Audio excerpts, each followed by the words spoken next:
Hi, I'm John Gillick, and I'm the Terrell Middle School Grade 7 and 8 Band Director here at Terrell Middle School in Scotch Plains, New Jersey. It truly is an honor to be amongst the nominees for this first ever Grammy Award. I'd like to share a couple of thoughts I have about my educational philosophies and a couple of ideas that I have as a teacher here at Terrell Middle School. I'm broadcasting to you today. I'm talking to you here in what we call the home. This is the home base for a lot of my students, for 160 kids that are in grades 7 and 8 band here.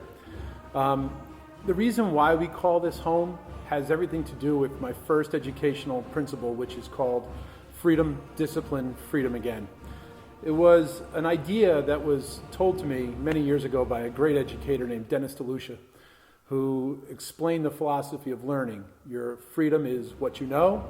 Your discipline is the mode in which you learn new material, and freedom again is the mode in which you showcase the new material with the old material. In thinking about this idea of educational thought and philosophy, and looking at my band room as a home, and it could take you on a tour around here and you'll see all the students' artwork that's been here since I started here about 12 years ago. And I never take it down, and I'm not the one who puts it up. They're the ones who claim this is their home. And it got me thinking about the first idea, freedom. And just like all of us at home, we had someone like mom, dad, grandma, grandpa, we had aunts, uncles, older brothers and sisters, cousins, and they would teach you things about what you need to do at home and how to behave in the home.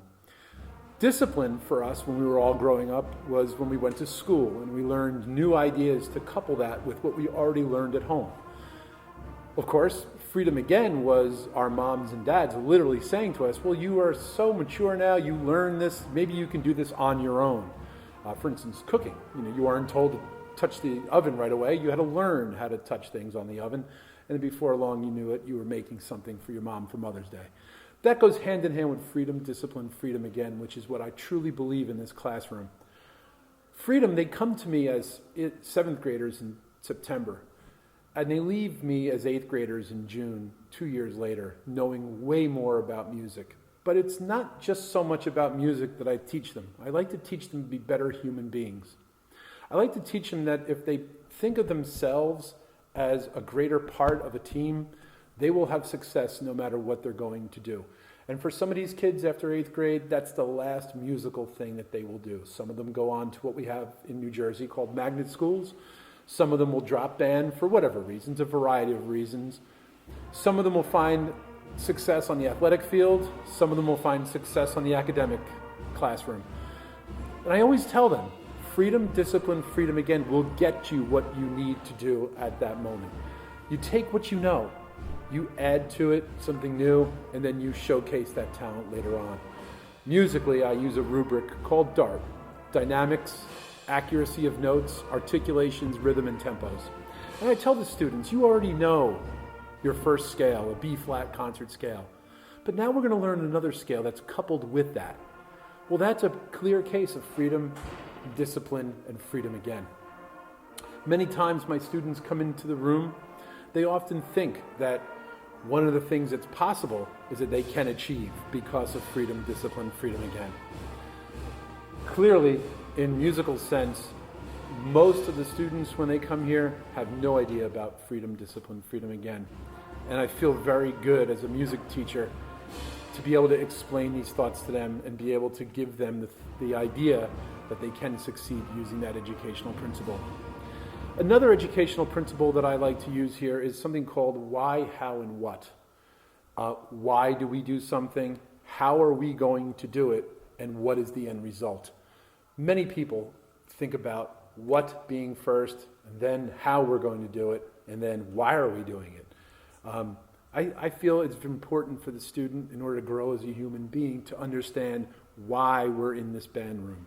Well, the goal isn't Friday afternoon you're to play a B-flat scale. The goal is June 5th you're going to play a concert for the entire community. How? Well, we're going to learn scales and rhythms and different ideas of dynamics in order to be able to make that June 5th concert happen. And what are we going to do? What are we going to use as our tool to get there. We're going to use carefully guided practice times, habits of mind, getting into a good set of skills that are going to enable them to realize those skills can be used later on somewhere down the road.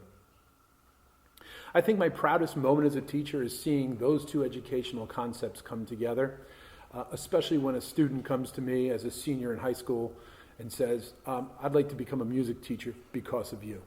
I would like to become a professional in music because of what you've told me. Most of my students who leave me as 8th graders like to come back and help out in any way, shape, or form.